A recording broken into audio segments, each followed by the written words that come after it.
Assalamualaikum warahmatullahi wabarakatuh. Halo semuanya, kali ini saya akan berbagi tips sederhana tentang bagaimana membuat motivation letter atau surat motivasi. Apa itu motivation letter? Jadi motivation letter itu adalah surat yang berisi gagasan pandangan, alasan kamu mengikuti suatu program, dan apa kontribusi kamu sebelum dan setelah mengikuti program.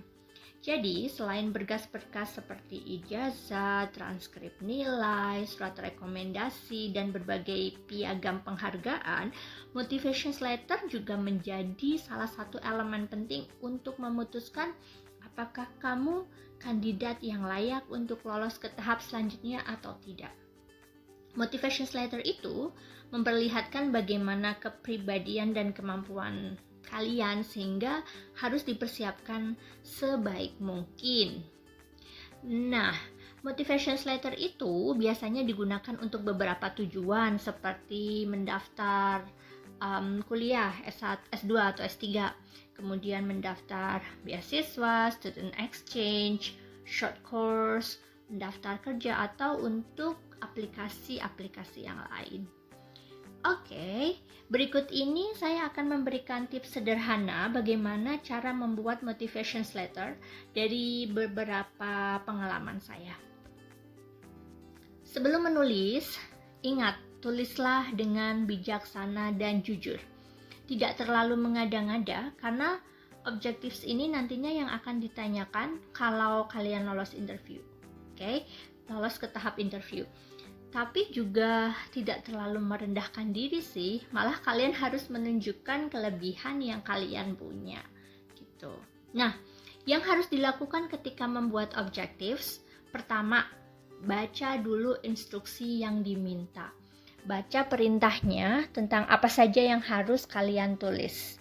Lalu, kalian juga harus menulis sesuai dengan perintah maksimal huruf atau kata atau lembar. Jangan kurang, jangan lebih. Usahakan pas. Karena ini juga menjadi salah satu penilaian. Kalau terlalu sedikit, kalian tidak bisa mengeksplor banyak hal tentang diri kalian. Kalau terlalu banyak, maka biasanya nggak terbaca sama sistem. Gitu. Jadi, usahakan pas. Yang ketiga, lakukan riset terlebih dahulu. Browsing sana-sini tentang bagaimana sih cara membuat motivation letter yang baik. Atau kalian bisa juga mencari informasi motivation letter untuk program X itu seperti apa. Tapi perlu diingat, jangan sampai kalian membuat motivation letter yang sama. Kenapa? Karena tiap orang itu pengalaman dan sudut pandangnya berbeda-beda. Yang keempat, tulislah dengan bahasa kalian sendiri. Jangan copy paste, jangan comot sana-sini. Kalaupun kalian harus mengutip teori atau apapun, maka tulislah sumbernya. Yang kelima, kalau kalian harus membuat motivation letter dalam bahasa Inggris, nyalakan auto corrections di Microsoft Word kalian, lalu gunakan juga Grammarly. Jadi ini untuk meminimalisir kesalahan gramatikal, juga meminimalisir penggunaan kosakata yang kurang tepat.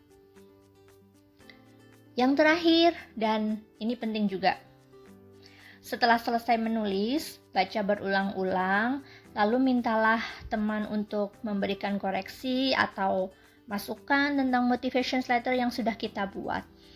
Menurutku sih nggak ada salahnya ya kita meminta orang lain untuk memberikan saran perbaikan, karena yang jelas sih nantinya tetap kita yang membuat motivation letter tersebut. Nah, lalu apa aja yang harus ditulis dalam motivation letter? Motivation letter kita itu nanti terdiri dari beberapa bagian, dan buatlah setiap bagian tersebut terpisah-pisah dalam paragraf yang terpisah pula. Yang pertama, perkenalkan diri kalian. Kemudian bisa ditulis tentang kalian berasal dari mana, sekolah di mana, atau bekerja di mana. Perlu juga dituliskan achievement kalian apa saja. Nggak perlu semua sih achievementsnya kalau memang kamu punya seabrek achievements. Cukup achievements atau prestasi yang terbaik aja. Lalu jelaskan aktivitas kalian apa. Misalnya, saya seorang pengajar di IAIN Syed Nurjati Cirebon, tepatnya di jurusan Tadris Bahasa Inggris. Saya mengejar mahasiswa semester sekian mata kuliah ini. Bisa seperti itu. Selanjutnya, bagian yang penting lagi, tulis alasan kalian mengapa mengikuti program ini. Nah, sebaiknya ketika kamu membuat alasan ini, maka kelompokkan alasan kalian menjadi beberapa bagian. Misalnya gini, kalian bisa bilang, I participate in the program because of 3 major reasons. Because of 3 major reasons. Aku bilang 3. First, bla bla bla, second, bla bla bla, and third, bla bla bla. Itu akan membuat orang lebih mudah membaca ide kita. Gitu. Lalu jelaskan dengan detail dan kamu bisa banget memberikan contoh nyata untuk mendukung alasan-alasan tersebut yang sudah kita buat gitu. Umumnya sih kita membuat alasan dengan mengatakan bahwa program ini adalah program yang terbaik, yang memberikan banyak pengalaman, pembelajaran dan sebagainya. Jadi intinya kita memuji program tersebut. Lalu kita juga mengatakan bahwa program tersebut dapat meningkatkan karir profesional kita di masa depan. Itu bisa juga menjadi salah satu alasan kalian. Terakhir, tulis apa saja kontribusi kalian setelah mengikuti program tersebut. Jadi kontribusi itu nggak perlu muluk-muluk guys. Cukup misalnya dengan kita bisa berbagi pengalaman dan menginspirasi orang lain di sekitar, itu sudah termasuk kontribusi. Karena inspirasi tersebut memotivasi orang lain untuk belajar lebih giat atau untuk pursue their dreams lagi, itu juga salah satu kontribusi.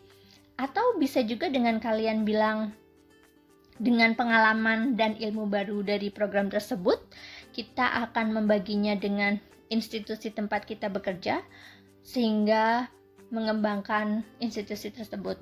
Jadi nggak perlu yang muluk-muluk saya membangun Indonesia, meningkatkan kecerdasan anak Indonesia. Nggak harus sebesar itu sih. Cukup dari tempat kita bekerja aja. Oke. Sedikit informasi juga nih, kamu juga perlu menuliskan tentang recent activities. Jadi di bagian tadi, recent activities itu yang bisa kamu tulis, misalnya bidang akademik, kamu ngapain aja.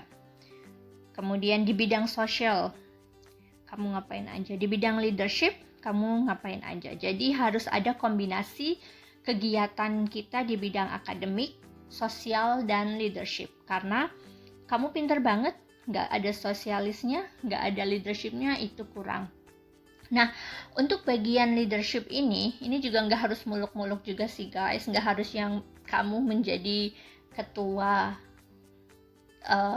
taruman negara dan sebagainya. Cukup misalnya kamu menjadi pembina OSIS, kamu menjadi ketua misalnya diskusi, itu sudah cukup menunjukkan jiwa kepemimpinan kalian. Yang penting nyambung dengan expertise atau dengan keahlian yang kita punya gitu. Oke. Terus tadi aku sedikit bercerita tentang kenapa kita tertarik dengan program tersebut. Mungkin juga bisa kalian tambahi bahwa di program tersebut bisa meningkatkan karir dan keahlian kalian. Program tersebut juga memberikan life experience sehingga kamu bisa berkompetisi gitu di dunia global. Kemudian tempat yang akan kamu datangi atau universitas yang akan kamu datangi itu adalah universitas terbaik, memiliki program-program terbaik.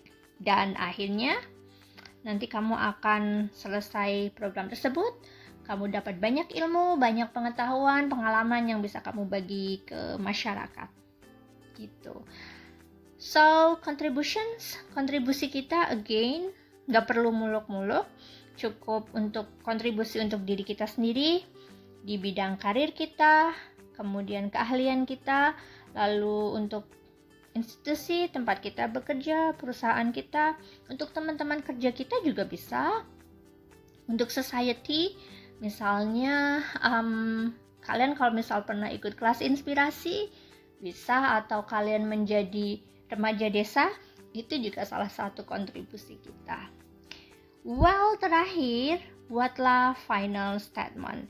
Jadi di final statement ini mentions bahwa semua capacity dan rencana yang sudah kalian tulis tadi itu jelas menggambarkan bahwa kamu adalah kandidat yang terbaik untuk terpilih di program tersebut atau di beasiswa tersebut. Kayak gitu. Karena kamu akan memberikan banyak kontribusi untuk diri kamu sendiri, juga untuk orang lain. Jadi like promoting yourself, dan itu nggak ada salahnya sama sekali. Okay, so thank you very much. Jika kalian ada pertanyaan, boleh banget ditulis di kolom komen. Atau kalau misalnya kalian pengen aku bantu review, boleh banget. Cukup sekian, semoga bermanfaat dan terima kasih. Wassalamualaikum, bye-bye.